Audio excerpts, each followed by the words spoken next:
Alright, hello everyone, this is Kevin again, and I'm here to test Arnold Snyder's The Poker Tournament Formula, the methods in that book. And so I tried recording. I played in 3 tournaments since my initial introduction video employing Snyder's tactics, and I did okay. Unfortunately, the video didn't come out right. Something with the sound file for those 3 videos. I was having issues and was not able to record them properly, so I'm going to try giving it another shot. I'm going to be playing a tournament here in about 20 minutes that I'm going to record. Hopefully that one will record properly and I'll be able to post it up to YouTube. But so right now I want to show you the results, at least, of those 3 tournaments. And here we are again, as I mentioned in my introduction video about officialpokerrankings.com. We have these 3 tournaments here, and the first 2 that I played, I did not finish in the money. And this is interesting, is because you see the same winner for both these tournaments, because this on Carbon Poker, which is I think a little different than your average poker room, if you bust out of a tournament, you can buy back into it. Not in the sense of a rebuy add-on tournament, but you actually pay the tournament fee again, and you can buy back in as if you never were in it in the first place. And that is why this guy Pete Gameth won the first one, because I busted out of this one and rebought back into it, and I didn't get in the money in those 2 tournaments. But here we go up to the 3rd tournament that I played in, and it was a $1.10 buy-in, 150 guaranteed, and it was a deep stack tournament, which I like because it gives you 2,000 more starting chips.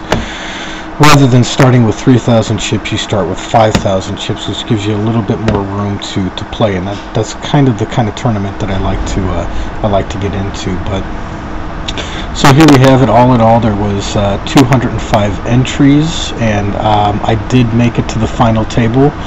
In this one, just barely. I did bust out in 9th place at the final table and took home a prize of $4. Not big money, I understand that, but keep in mind again that this was only a $1.10 tournament. So in all reality, we quadrupled our buy-in here with the $4 win. And I think first place, which I was gunning for, but was kind of short chip stacked, was like $48, which would have been a nice little addition to our poker winnings. So I just wanted to show you this, these statistics here and whatnot, these results from the 3 tournaments that I played in using Snyder's strategy. And as you can see here, kind of went quite a bit here without placing in the money here. I think this is a span of about 19 tournaments here where we didn't finish in the money. And again, I wasn't, during these tournaments, I wasn't using Snyder's tactics in the poker tournament formula 100%. So this tournament here, 24th of March 14th, with Pete Gameth as a winner. This one is the one that I started, using his strategies, almost as much as 100% to try to give it a test and see if it works. So we have 3 tournaments, and in the money finish out of one of them, and a final table finish as well, which is pretty good. It's kind of, we're on the right track with it. So I'm going to take this time here to discuss a little bit about chip stacks and how they're relative according to the poker tournament formula, how to play them in fast-paced tournaments here. So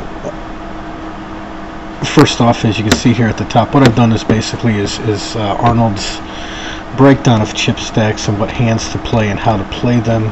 I have written them here in a Word file, so when I have my poker table up over here, when I'm playing, I could just easily go over here and according to my chip stack, I can scroll down to whichever chip stack I fall under, and I can go ahead and see which hands they are without having to pick up his book and flip through the pages and whatnot. So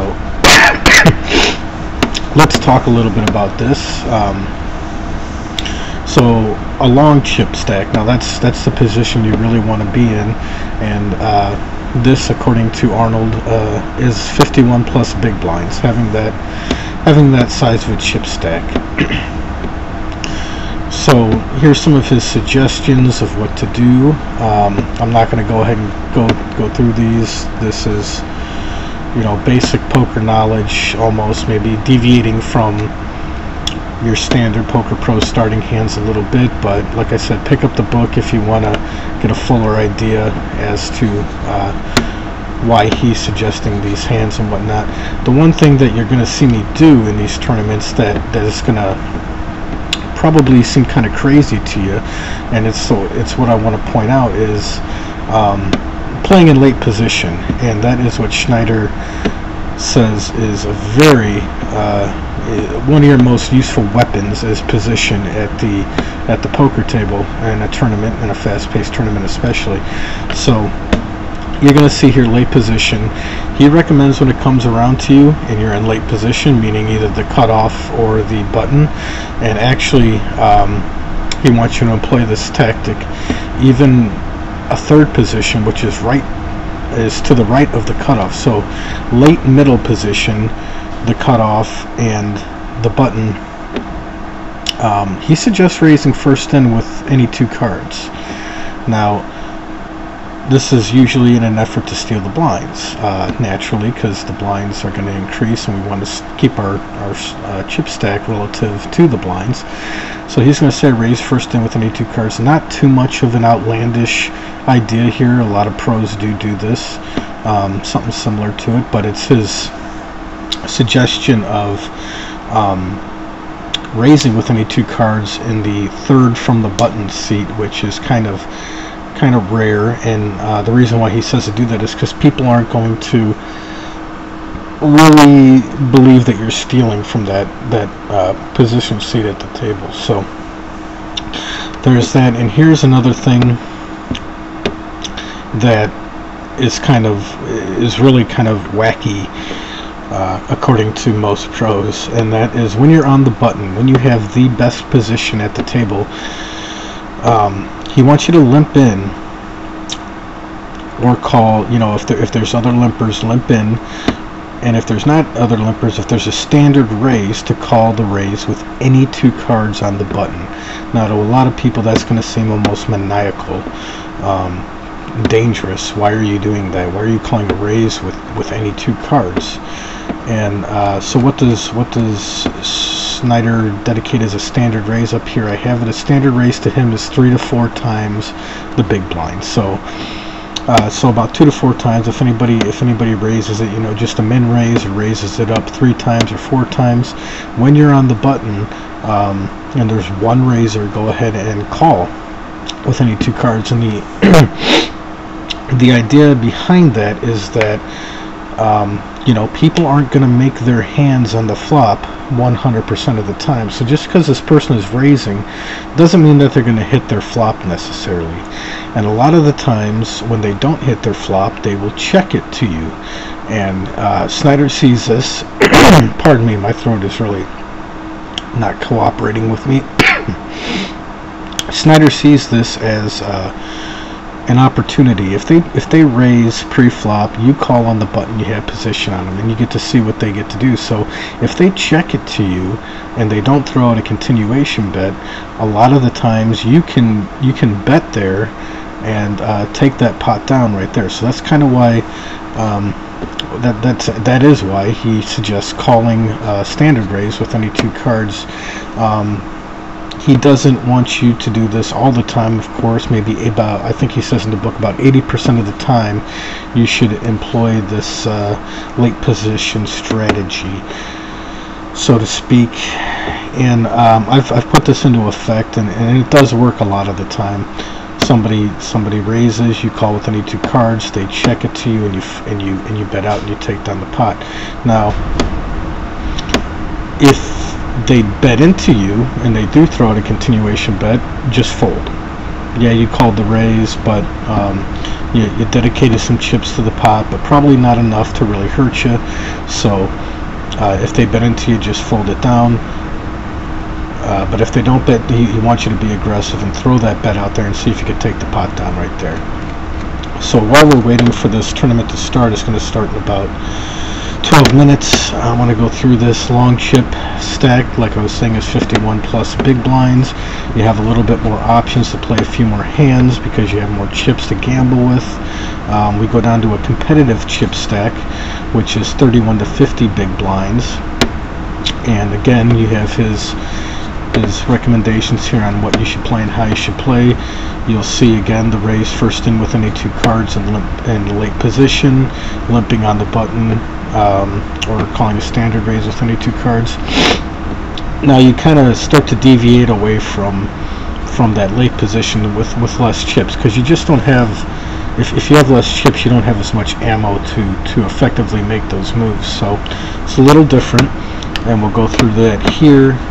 21 to 30 big blinds. Now this is what I found interesting, is that he says if you have 25 to 30 big blinds, to limp with king king and ace ace, but if somebody raises, to re-raise all in over the top of them. I thought this was kind of a strange strategy, because you know, when you have aces or kings, usually the biggest fear is letting a poor hand in, and you know, that hand sucking out on you by the river. But in the tournament that I won today, I actually got to use this, and I limped in with kings, and somebody went all in, and another person called his all in, which was a substantial amount, and then I went all in over the top, and the guy who called the initial all in folded, so there was dead money in the pot, and I took down quite a big pot when my kings held up. So we'll see if that works. We're probably going to run into this again in the future, and we'll see if it works like that again. So as we get down to the late position here, this is where Snyder kind of deviates from his call any 2 cards on the button type thing and raising.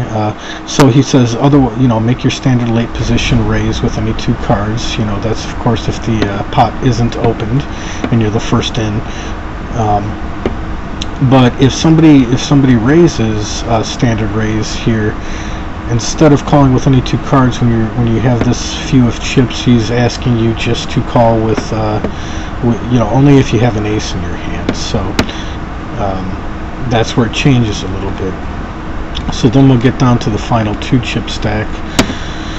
Very short chip stack, 11 to 20 big blinds. These are his re-raise, raise or raise, re-raise all in hands here. Late position. He wants you to raise, if you're the first in, raise all in with any 2 cards in late position. Now, to me, I don't know if that's a little maniacal. I mean, if I have 20 big blinds left, or even 19 big blinds left, I don't know if I want to make that play. A little risky for that amount of chips, but I've done it a few times, and it you know, it has worked at taking down the blinds, and I have done it also and been busted out of the tournament. So raising all in with first in with any 2 cards here. He says 11 to 20 big blinds. I'm gonna try to follow his strategy here, but I'll probably do it with, you know, if I'm in the realm of maybe 15 or less big blinds, I'll incorporate this raise all in with any 2 cards. I just don't like doing it when I still have like 19 or 20 big blinds left. Also, he doesn't want you to call his standard, you know, the standard raise on the button, because of course you're very short chip stacked, and you're not going to have much ammo to play with. So here we go to the desperate chip stack, 10 or fewer big blinds. These are the hands again that he wants you to, you know, how he wants you to raise with them, and of course you're going to be going all in no matter what with such a short chip stack. So you're going to have to gamble on that position and hope you come out ahead. So here we go with if you're 10 or fewer big blinds, this is a play that also might seem a little different. is that under the gun, if it comes around to you, you have 10 or less big blinds, it comes around to you, you don't pick up any of these hands he recommends. When you're under the gun, any 2 cards, raise all in. Just put them out there. The reason, I mean, to me that kind of makes sense, because you don't want to get blinded off in the tournament. That's just, you know, you want to have at least some chips to kind of scare people with a little bit, and depending on how fast the tournament is going and the chip stacks of the other players at your table, this under the gun raise may be enough to take the blinds down. Somebody may call and you may get lucky, but you got to make a move at some point. You don't just want to sit there and blind off. I hate being online and seeing those people that just wait and let themselves blind off. They wait until they get it in, you know, just into the money. They've got no chips and they just let the blinds blind them off. It's kind of frustrating. So you want to go out in a blaze of glory, and there it is. So that is Arnold Snyder's chip stacks and starting hand pre-flop recommendations. So okay, the tournament's going to start here probably in about 6 minutes. I wanted to show you guys this mainly, that these 3 tournaments here, that I did make it to a final table in one of them using Snyder's tactics, and that's a good thing so far. So I'm going to go ahead and stop this video, and the next video will be this tournament that I'm going to start in 6 minutes. And thanks for, you know, hanging out with me, listening to me, and hopefully this next tournament will be a good one too. So I'll catch you guys later.